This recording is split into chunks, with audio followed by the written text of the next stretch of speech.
ಶರೀರದ ಶಕ್ತಿ ಮತ್ತು ಚೈತನ್ಯಕ್ಕೆ ಮನೆಮದ್ದು. ಊಟದಲ್ಲಿ ಪೌಷ್ಟಿಕಾಂಶಗಳ ಕೊರತೆಯಿಂದಾಗಿ ದೇಹದಲ್ಲಿ ಒಂದು ರೀತಿಯ ದೌರ್ಬಲ್ಯ ಬರುತ್ತದೆ. ಯಾವುದೇ ಕಾಯಿಲೆಯಿಂದ ವ್ಯಕ್ತಿಯು ದೈಹಿಕವಾಗಿ ಅಥವಾ ಮಾನಸಿಕವಾಗಿ ದುರ್ಬಲನಾದರೆ ಅದನ್ನ ದೌರ್ಬಲ್ಯ ಎಂದು ಕರೆಯಲಾಗುತ್ತೆ.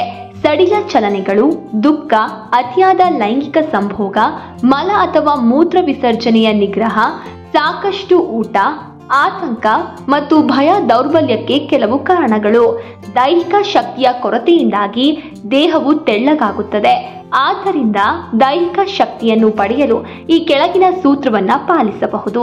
ತಲಾ 1 ಸ್ಪೂನ್ ಎಳ್ಳು ಮತ್ತು ಅಗಸೆ ಬೀಜವನ್ನ ನೀರಿನಲ್ಲಿ ಕುದಿಸಿ ಕಷಾಯ ಮಾಡಿ.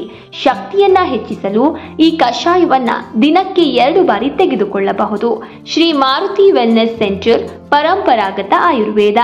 ಧನ್ಯವಾದಗಳು. ಹೌದು ವೀಕ್ಷಕರೇ, ಪಿ ಹರೀಶ್ ಕುಮಾರ್ ಅವರಿಗೆ ಹಣಕ್ಕಿಂತ ತನ್ನ ರೋಗಿಗಳ ಆರೋಗ್ಯವೇ ಮುಖ್ಯ ಎಂದು ಭಾವಿಸಿದ್ದವರು ಅದರಂತೆ ನಡೆಯುತ್ತಿದ್ದಾರೆ.